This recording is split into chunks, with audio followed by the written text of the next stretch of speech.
Alright, Shalom. All praise to the Most High Yahweh, by Hashem, Yahweh Shai, by Hashem Rakakodash. Double honors to the apostles, the elders of Great Millstone who rule well. Peace and salutations to you, brother, for like wishes, word of truth and sincerity. I'm back with an article here. And this is from NOLA.com. And it says, as officers flee New Orleans Police Department in droves, few apply to replace them. And that's a big deal down here because crime is skyrocketing. Okay, you got carjacking, people getting carjacked all the time here. People constantly getting shot. They having murders almost every day, if not every day, every other day. They constantly shooting. I mean, we we having shootings on the interstate. Like they're constantly shootings on I-10. You know what I'm saying? This is ridiculous. But they don't have enough officers to even combat crime here. They don't even go out to make reports. Like you go and if an incident happened, you make reports over the phone. You know, it has to really be something for them to come out to you because they don't have enough people. They don't have enough personnel. Alright.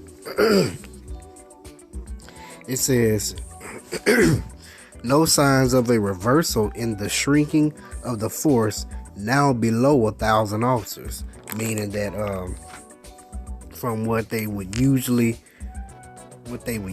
need to be operational to the point to where that they could really take care of things, they're 1,000 officers short. Okay. But it says when the demic struck New Orleans in 2020 and City Hall shut down, widespread recruiting for police officers also went on hiatus. A social media campaign to find new cadets seemed like a waste if applicants couldn't take the in-person civil service test or enter a police academy with limited seating, said Melanie. The foundation diverted the money, and the hiring landscape soon darkened nationally with protests and social upheaval over police violence against minorities. As the pool of applicants dwindled, NOPD began hemorrhaging officers. The losses accelerated in 2021, opening a yawning hiring gap that continues to bleed officers from the force, even as violent crime rates soar. Homicides in New Orleans are on a steady pace to lead the country per capita this year and set a city record for the new millennium. Yep, it is, because I promise you, every day we hear about somebody getting literally killed. Every day. Alright. Though city officials have pledged new money recently for bonuses, raises, and marketing to keep and recruit officers, another 76 officers have left the NOPD this year as of June 14th, extending an exodus that began last year. Recent civil service and police data show less than half as many candidates are applying to replace them as in 2019, the last year the NOPD was able to maintain equilibrium. The result, no signs of a reversal in the shrinking of the force. As a matter of fact, one of the council members a couple weeks ago had requested that the National Guard be brought in, due to the crime. But the governor denied it, though. Said, we didn't need that. But they're trying to do different things. They're trying to. I think that they went and did another contract with the state police to have them help them patrol the French Quarter. Just all kind of different things, man. Like literally, when you driving around here, or when you just out and about, even when you're downtown, I mean, you barely even see police officers. You know what I'm saying? You know, you can go certain places and, you know, you'll see cops like all the time or everywhere. Like, damn, man, I promise you, down here, you should, you can barely find them. The city has hired 55 recruits since the start of last year, while 227 have left police work, including a dozen of those new hires. The data indicate a net loss of 172, about 1/6 of the force since the start of last year. The most recent police academy graduation featured just eight new officers. Applications have slowed to fewer than 7 a day on average, and some days the city gets only one. Recent history shows only one in 50 applicants becomes an officer. So once again,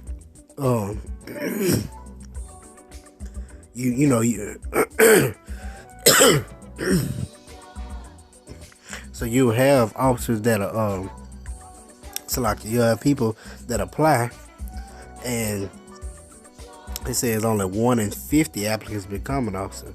So you got to go through the full process, you know, the full hiring process, of taking all the tests, you know, psychological, the physical, the written, all that stuff. And then on top of that, you have to make it through the academy. And then if you make it through the academy, then, you know, obviously you become an officer. You know, it weeds people out real quickly. But it said with 8 people made it through that. You see what I'm saying? That's you got 8 new hires and 227 that left. You see what I'm saying? That's yeah, you will never catch up that way. But it says the department recently slid below 1,000 commissioned officers, the lowest mark in generations, with no bottom in sight. It's only getting worse. Debating a suitable size for the police force has become a fruitless exercise. It makes it silly to hear how many officers should we have, whether we should, because I heard when I first got it that they're supposed to operate with about 1,500 or 1,600, something like that. But it says whether we should have 1,200 or 1,400 or 1,600 when we have 1,000 or fewer. We're trending downward. Asher said, "It's like having an argument about where we should hang the next Saints Super Bowl poster. It doesn't strongly reflect where we are at the moment." Alright. Other big cities have also reported jarring losses in officers and applicants during the pandemic. The spiraling trends appear to have hit acutely in New Orleans, accompanied by a prolonged spike in deadly gun violence. A lot of what we're seeing happening in New Orleans is national trends that are just happening here more so.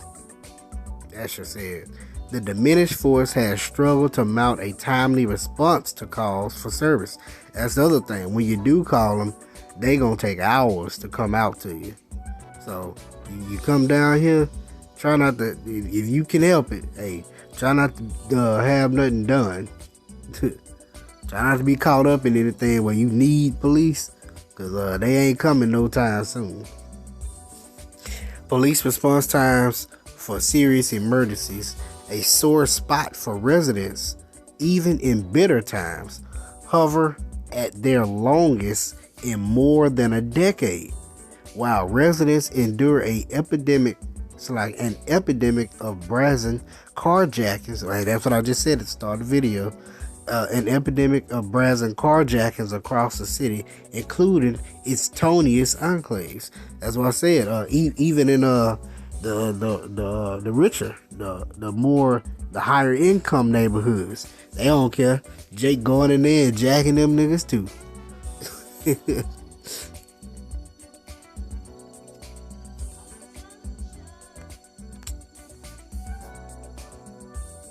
In April, young car thieves allegedly struck Audubon Place, stealing vehicles from two residents of the private street, which is staffed by a guard. After rifling through the vehicle, a third resident, police in that case booked a 19-year-old LB Landry student identified on camera. Meanwhile, Leslie Cooper said the assailant, who fired 4 bullets into her husband, Joe, during an attack at their home last month in Gentilly, remains unidentified, and that her calls to the 3rd District Station rarely get answered. Let's see.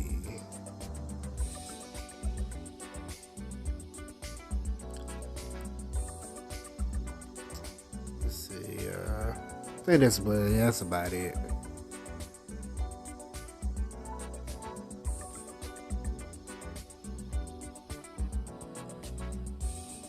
Yeah, that's about it on that article there. But yeah, hey, police presence is down. They can't pay people to hire officers here. Okay, and it's even in the surrounding areas too. It ain't just here, but it's even worse here in New Orleans. Like when I said the surrounding towns, they're trying to hire more officers too, but it ain't near as bad as it is in New Orleans. All right.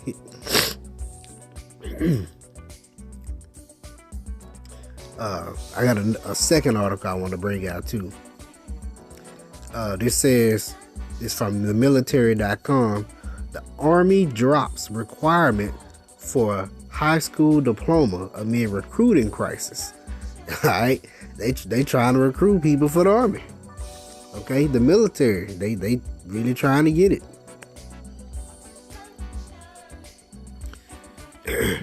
The Army is tossing its mandate for potential recruits to have a high school diploma or a GED to enlist in service in the most dramatic moves yet in the escalating crisis hitting the entire Defense Department. On Thursday, the service announced that individuals may enlist without those previously required education certifications if they ship to basic training this fiscal year, which ends in October 1st. So if they go to basic training early and go ahead and do it, then you ain't got to worry about graduating. We'll take care of you. Recruits must also at least be 18 years old and otherwise qualify for a job in the active duty Army. They also must score at least a 50 on the ASVAB.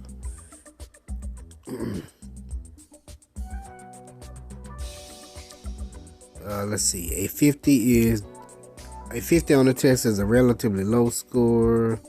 Blah blah blah. Let's see.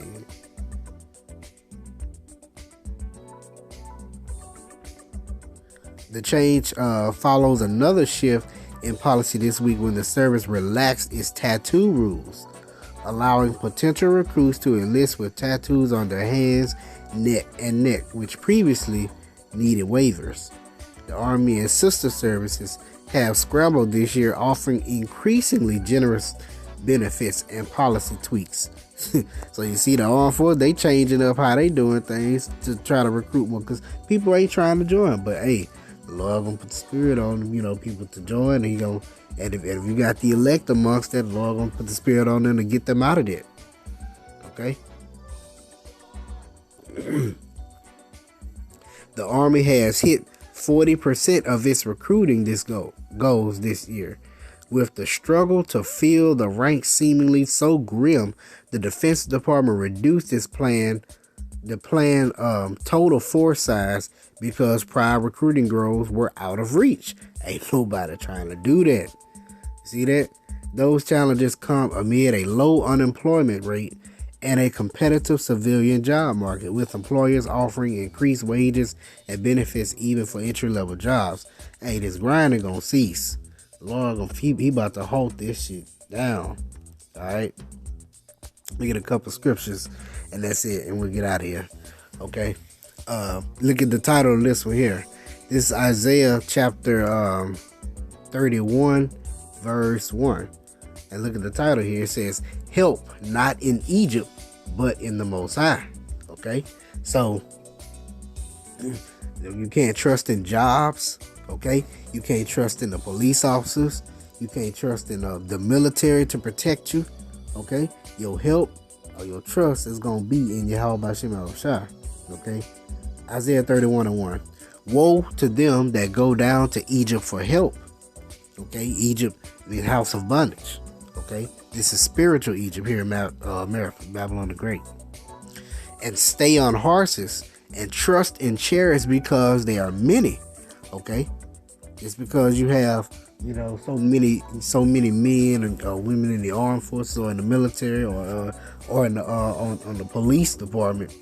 That don't mean that's gonna save you. And that power don't mean it's not gonna save you. I mean it's going to save you. It's like that. And in horsemen, because they are very strong, but they look not unto the Holy One of Israel, neither seek the Lord. Okay? That's where your help comes from. That's where that true help, that's where your trust should be. Okay? This Psalms chapter 20, verse 7. Some trust in chariots, some in horses, but we will remember the name of Yahweh B'Shem Yahushua, our power. That's what we trust in. Okay? That's where our remembrance is going to come from. That's where our comfort is going to be in. Okay? That's what we're going to trust in.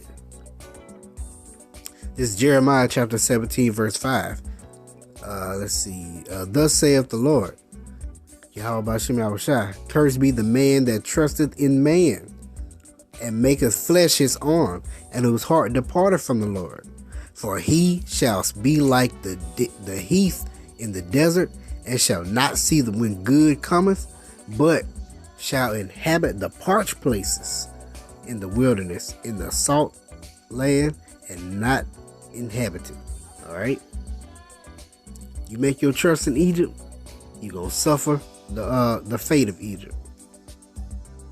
Matter of fact, let's grab that real quick.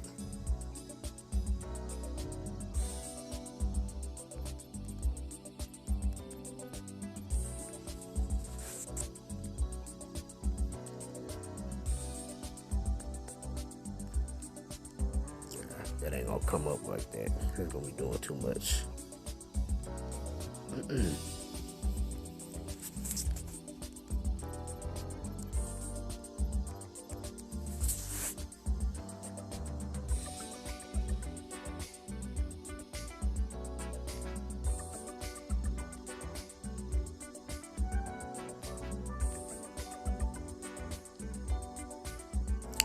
Where is it at?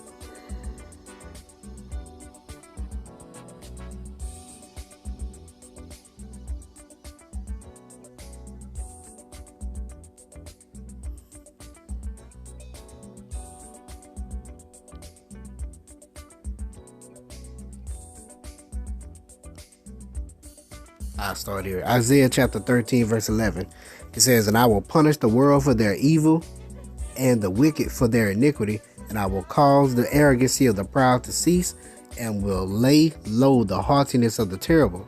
I will make a man more precious than fine gold, even a man than the golden wedge of Ophir. As a man of the Lord, not just any man. Okay, man of the Lord is going to be more precious than gold. Okay, therefore I will shake the heavens, and the earth shall remove out of her place in the wrath of the Lord of hosts, and in the day of his fierce anger. And it shall be as a chased roe, and as a sheep that no man taketh up. They shall every man turn to his own people, and flee everyone into his own land. Everyone that is found shall be thrust through, and everyone that is joined unto them shall fall by the sword. Okay, you join unto these people here, you join unto Egypt, Babylon the Great here, you gonna be thrust through. Okay, you join unto these people here, hand in hand, you gonna be thrust through. You an enemy of the Lord if you join unto the people of this land. Okay, if you trust in this place here, Okay, if your safety lies here in Babylon the Great, you're gonna be thrust through. All right. So call all Yahweh Shem Al Shai by Shem Dash. Hope you edified. Shalom.